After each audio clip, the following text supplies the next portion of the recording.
Et shalom, shalom, peuple de Dieu. Je bénis encore puissamment Dieu ce soir par la grâce qui nous a toujours accordé et qui vient encore de nous accorder parce que nous sommes sous la grâce. Mais je vais quand même partager quelque chose avec mes frères en Christ.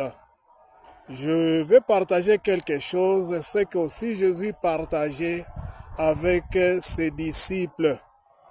Il disait à ses disciples, vous êtes le sel de la terre et vous êtes la lumière de ce monde. Et je vais lire ça dans le Matthieu 5, 13. Vous êtes le sel de la terre, mais si le sel perd sa saveur, avec quoi la rendra-t-il? Il sert plus qu'à être jeté dehors et foulé aux pieds des hommes. Vous êtes la lumière du monde.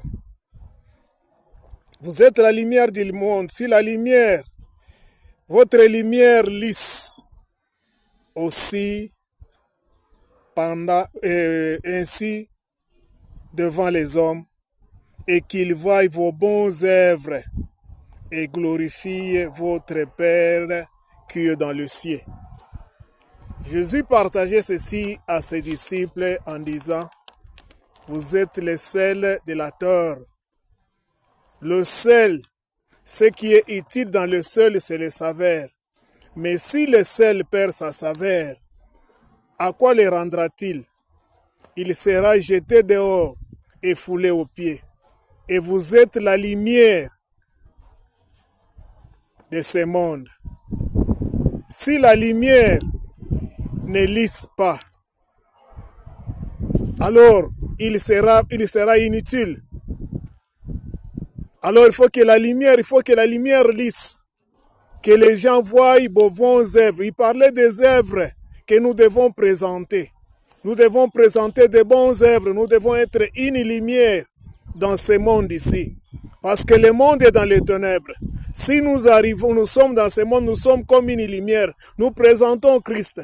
Alors nous devons éclairer par nos œuvres. C'est là où il y a ça ne va pas. Là où ça ne tient pas. Mais dès que les hommes de Dieu arrivent là-bas, ils donnent une solution. Il fait réconcilier les gens. Il fait asseoir les gens et leur donner le nécessaire. Il partage de bonnes choses pour que ces gens-là trouvent la paix, que les gens-là soient dans la lumière. Et si le sel est utile, c'est par la saveur. Alors que le sel parfois est utilisé dans les histoires que nous mangeons pour que ces choses-là, que les gens sentent le goût de ceux qui sont en train de manger. Mais si le sel-là, il n'y a plus encore la saveur, sera jeté dehors et foulé aux pieds. Bien-aimés dans le Seigneur, nous devons glorifier notre Seigneur, à présenter de bonnes œuvres, à être au milieu du village, c'est-à-dire à présenter de bonnes œuvres pour réconcilier les gens, pour que la paix règne parmi les gens. Mais si réellement nous perdons cette saveur-là, nous allons nous pencher quelque part. Quand nous allons nous pencher quelque part, les gens ne glorifieront plus le Seigneur, parce que d'ailleurs on ne présente pas encore la lumière. Paul aussi avait fait ce constat-là parmi les Galates. Dans les Galates 3, 2 jusqu'à 3, qu'est-ce qu'il est en train de reprocher aux gens des Galates? Dépourvus de sens. Vous avez commencé par la chair, par l'esprit, mais maintenant vous allez finir par la chair. Vous n'avez pas ce qui vous a ensorcelé, vous n'avez pas ces soucis-là, vous avez quitté. Pour devenir un homme de Dieu, pour que tu sois un élu de Dieu, ce n'est pas chose facile. Tu as passé par la persécution, tu as passé à beaucoup de choses. Parfois, tu as été baptisé par le fait. Mais voilà aujourd'hui là où tu vas maintenant finir. À cause de quoi? à cause de la convoitise de ce monde. Tu es en train de convoiter les choses là où on t'a tué. Dieu t'a appelé seulement, c'est pour le servir. Alors il est difficile que tu sers d'un maître. On ne peut pas servir le monde et puis servir Dieu. Vous êtes seulement là, c'est pour éclairer le monde. Avec ce que Dieu va vous parler, vous éclairez le monde pour que la paix soit dans le monde. Alors, ça nous pousse parfois. On n'est pas parfois adultère, on n'injurie pas. Mais quelque part, la cupidité, l'amour de l'argent.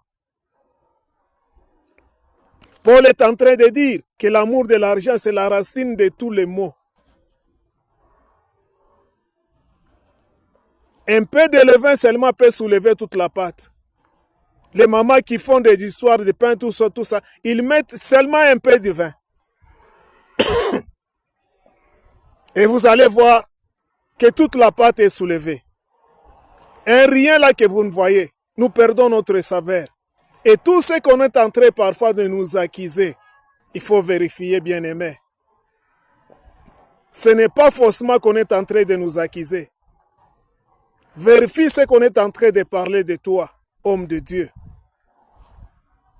enfant de Dieu. Ce n'est pas seulement se justifier, regarde réellement, est-ce que tu es dans les chemins? Es-tu la lumière encore? Est-ce que tu as encore la saveur?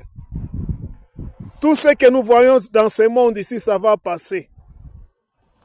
Mais il y a une récompense, une couronne qui nous attend. Nous devons aussi garder cette couronne-là. Et nous devons aussi chercher là où nous sommes tombés et se repentir, revenir dans le chemin de notre Dieu. Que Dieu vous éclaire là-dessus. Au nom de Jésus, Amen.